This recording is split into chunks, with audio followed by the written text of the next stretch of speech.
That brother destroyed my life, got my wife pregnant. He dares to ask for help. Our parents disowned him, and I received their $2 million. My own brother didn't just make my life a living hell and try to destroy my spirit.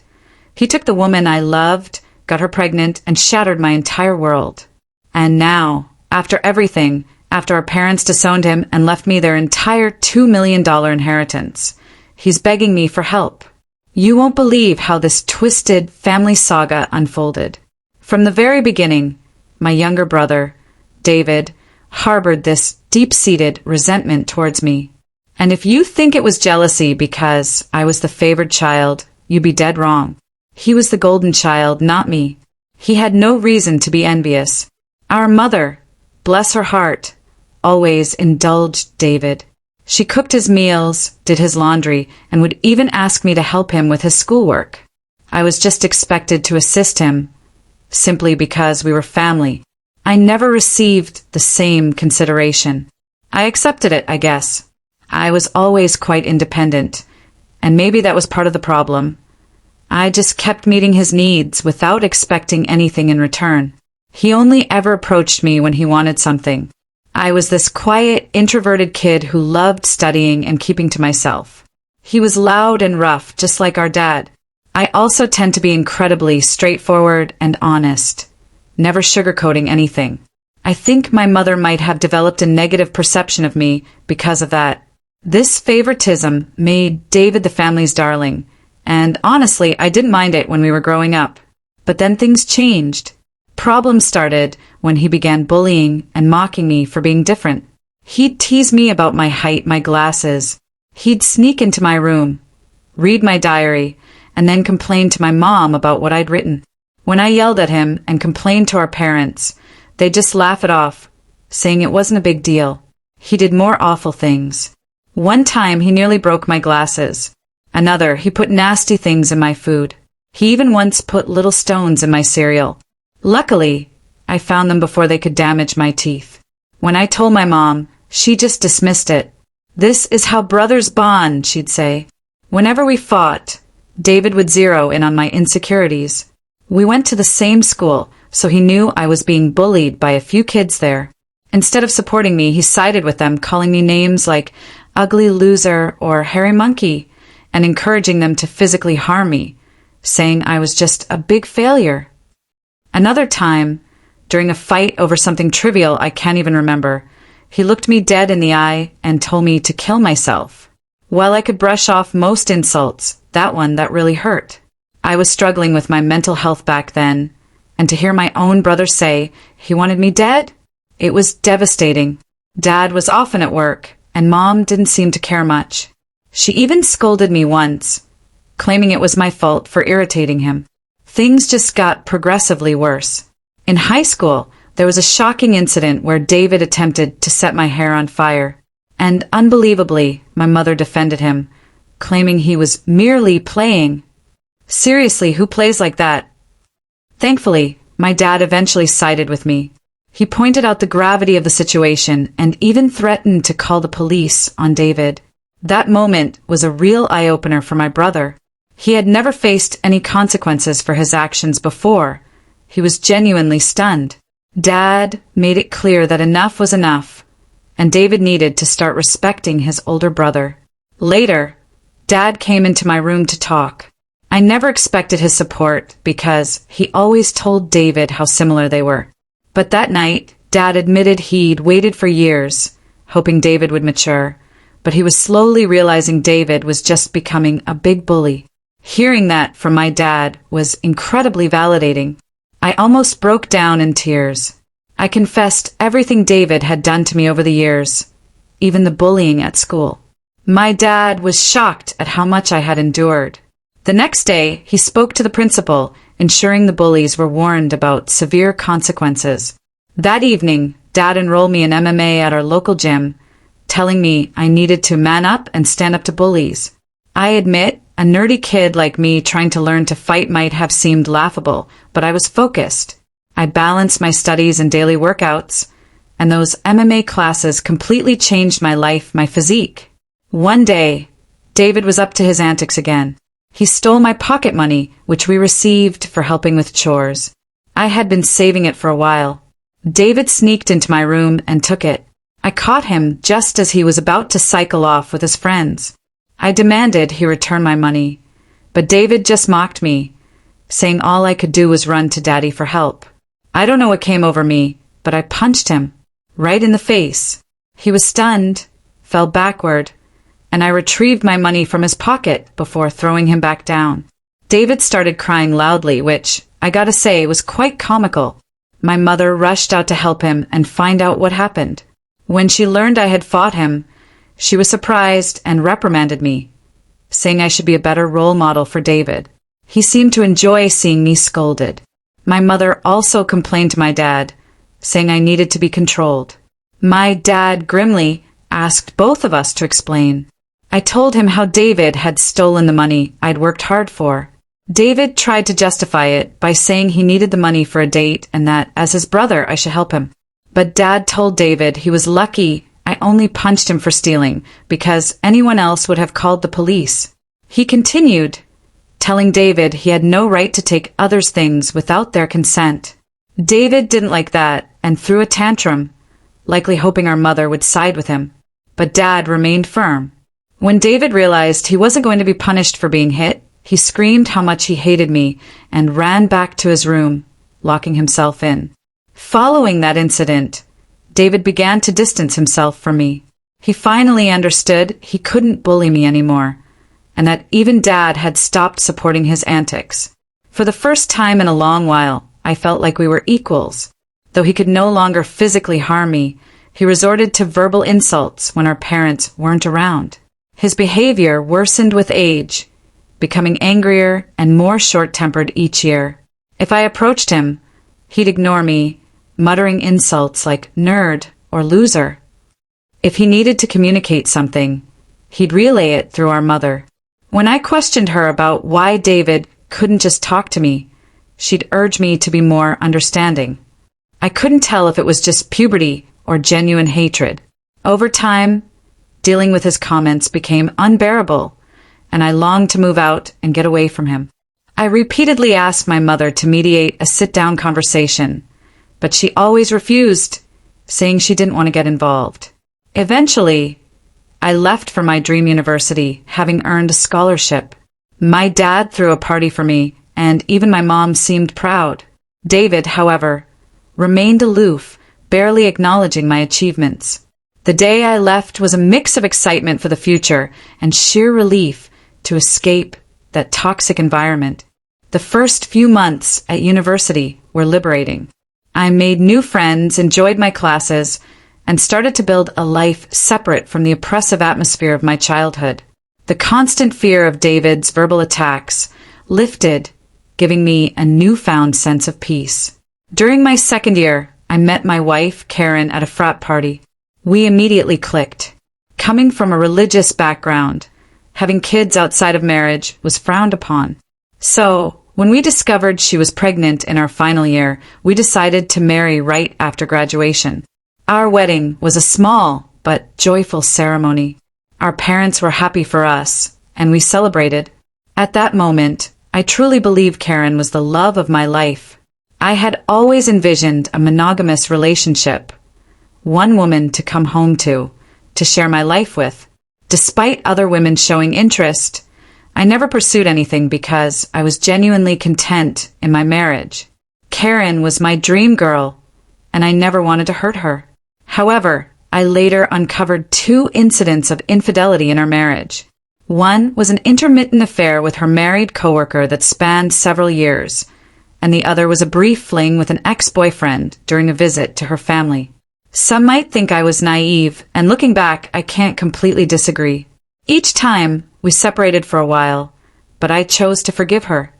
I didn't want to raise our child in a broken home, and I genuinely believed we could overcome these obstacles. The affair with her coworker happened when we were young, and I attributed it to youthful mistakes and poor judgment. For a period, things seemed to get better, though I could never fully trust her again.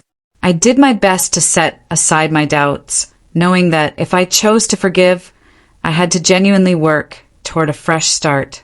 It's been 4 years since her second betrayal, and I felt confident in my decision to give her another chance.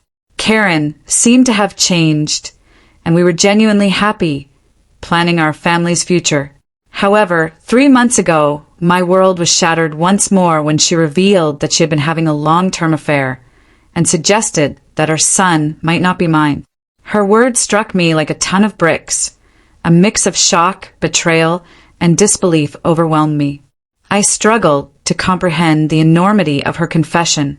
In a daze, I managed to ask why she had kept such a significant secret and how she could have done something so devastating. Her reaction was cold and indifferent, as if she were detached from the pain she caused. Her vague responses left me with more questions than answers. It was a surreal and painful moment, confronting the shattered trust and the uncertainty about my own family. I continued to press Karen for the truth. I felt I deserved to know the father of the child I had been raising since birth. And then she admitted it. It was David. My eyes widened in shock as I asked Karen what she meant. She explained that she and David had become friends when I introduced her to my family. She had stayed with us from Thanksgiving until New Year's. David, usually cold to me, was warm and polite towards her, which at the time made me glad because I didn't want Karen to feel unwelcome. Karen wanted to be accepted, so she spent significant time with my mom whenever possible.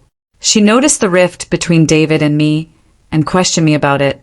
I opened up about our strained relationship, explaining that we might never repair it. Karen understood but started including David in our outings, hoping it would help us bond. Whenever we planned a movie, she'd invite David, and we'd watch whatever he chose. During this time, David and I even exchanged a few words, which was an improvement compared to his usual silent treatment. I remember Karen and David hanging out, playing video games together, but I never thought much of it. Karen told me that one day David opened up to her about his struggles, a recent breakup, and feeling vulnerable. He struck up a friendship with her. She mentioned he would harmlessly flirt with her when I wasn't around, and eventually, things escalated beyond her control. The vision of my wife and brother sleeping together made me feel sick to my stomach. Karen confessed that she felt guilty afterward and left him, which matched her abrupt decision to go home instead of spending New Year's with me. Although I tried to convince her to stay, she was adamant about leaving. When we met back at college after the holidays, she was her usual cheerful self, so I didn't question anything. 2 weeks later, we found out she was pregnant. Karen admitted she didn't know if the child was mine or David's, and with no way to prove it, she chose to stay with me, knowing I was the more dependable brother. This was why we got married. My world felt like it was crashing down. The son I loved might not even be mine. I asked Karen if she had been sleeping with David recently, and she slowly nodded. She revealed that they had always stayed in touch because their chemistry was undeniable. They would sneak off to hotels, lying to me about working overtime.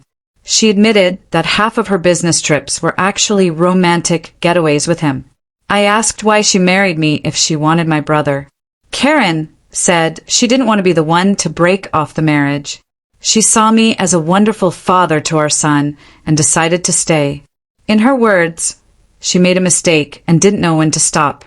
I told Karen I was glad she finally told me the truth, but that I was going to pack up and leave. She started crying, asking for forgiveness, and expected me to yell at her. Instead, I calmly packed my clothes. Karen insisted that if I loved her, I should fight for her, and that mistakes happen in every marriage. When she realized I wasn't going to do anything, she changed tactics, saying our son would be affected by a divorce and that children shouldn't be raised in broken homes. I reminded her that I might not even be the father, which made her cry more and accuse me of being cruel. It seemed like she believed nothing could make me want to leave the marriage. Perhaps it was partly my fault for letting things slide in the past. While I did love her, it felt more like it stemmed from thinking we had a son together and had been together since college. Karen kept insisting it wasn't too late to fix things, but I struggled to believe her. I had no patience left. Trust was a major issue, and her words felt hollow. Even if I forgave her, I could never forget she slept with my brother. I've always believed in forgiving mistakes because we're all flawed, but this was beyond acceptable limits. I left her crying on the doorstep and checked into a hotel. The next day, I went straight to my parents and revealed everything about my wife's affair with David, explaining how they had been secretly sleeping together for years. The shock on their faces was undeniable. True to her nature, my mother initially tried to defend David, insisting that her boy could never do such a thing to his own brother. Determined to expose the truth, I asked my parents to remain silent and let me call David in front of them. I instructed them to stay quiet so I could catch David off guard, making him believe it was a private conversation. When David answered the phone, I confronted him about the affair. At first, he vehemently denied it, refusing to accept any responsibility. However, when I told him that Karen had admitted to everything, he started blaming her, calling her characterless. He claimed it wasn't his fault if women were attracted to him, and that he was the better-looking brother. I told him firmly that I would expose him to everyone. When David mocked me, saying no one would believe me because he was the golden child, I scoffed at his arrogance and thanked him for confirming the truth, knowing our parents had heard every word. David went quiet and then spluttered, trying to explain himself and salvage his image. My mother, still in shock, demanded an explanation from David.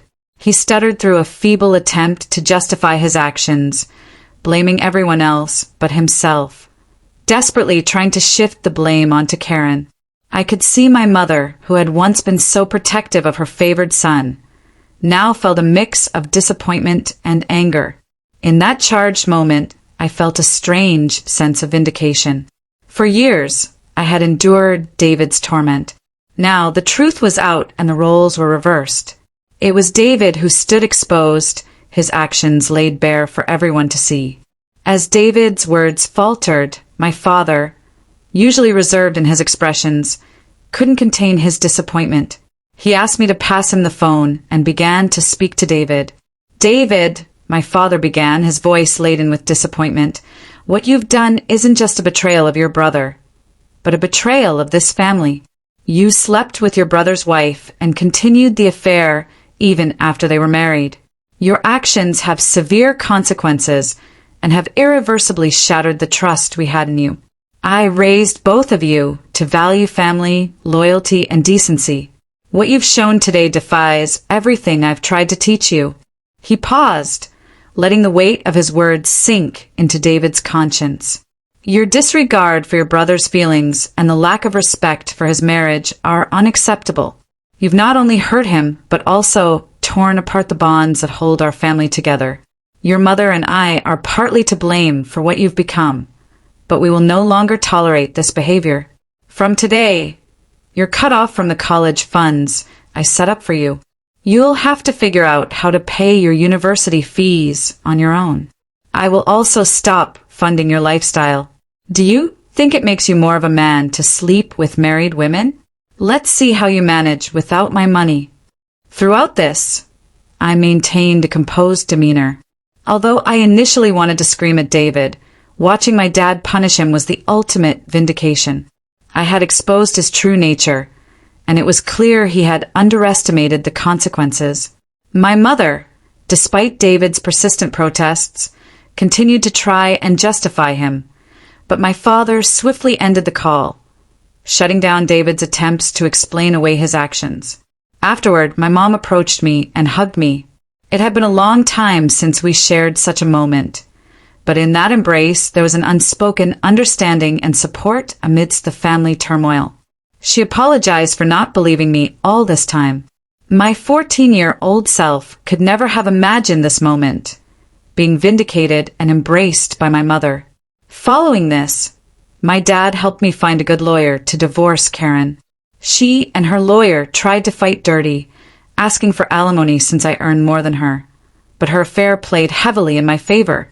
We also conducted a paternity test, and it was confirmed that David was indeed the father of the child.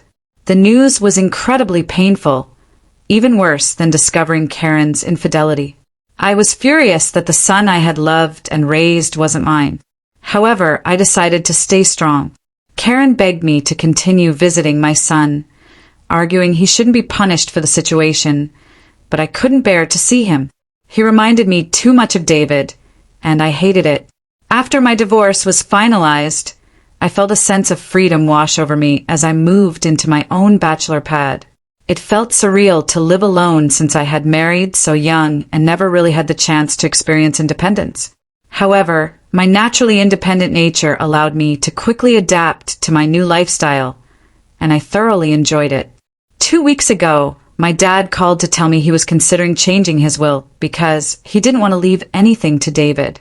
My dad is incredibly stubborn, and once he decided to cut David out of his life, he stuck to it. David tried reaching out to our parents, and even showed up at their doorstep begging for forgiveness, but they refused to let him in. Even my mother, who usually gave in to David's tantrums, seemed done with him, though it must have been hardest for her. David never texted me to apologize for what he had done, showing he didn't regret his actions. He was just upset about being cut off from our parents. Dad told me he planned to leave everything to me, ensuring David wouldn't contest it later. He would leave David only $1. My eyes widened in shock. My dad had worked hard his entire life, and his assets, retirement fund, and life insurance totaled nearly $2 million. The only condition in his will was that if my dad passed away before my mom, she would continue living in their house, even though ownership would transfer to me. I didn't mind this, as I wanted to care for my mom in her final days.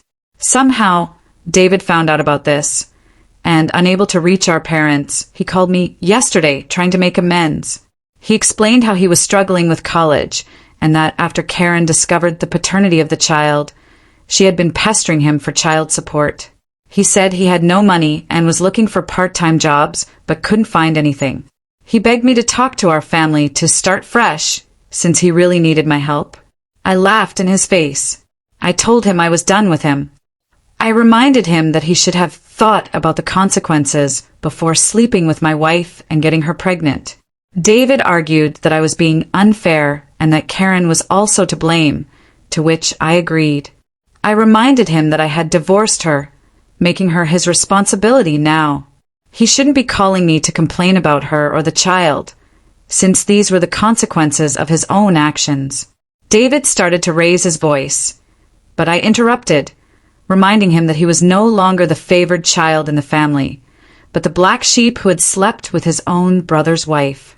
At that moment, David began to cry, telling me how everyone, including our grandparents and relatives, had turned against him. While this was true, it was no longer my concern. I told him we were done and that he should never call me again, since I no longer considered him my brother. Since then, I've replayed that conversation in my mind. Despite my hatred for my brother, I had never heard him cry, at least not since we were kids. I won't lie, it did hurt me a bit to see him so helpless. So, I guess I'm here to ask if I should talk to our parents about him, or if I would be an absolute fool if I did.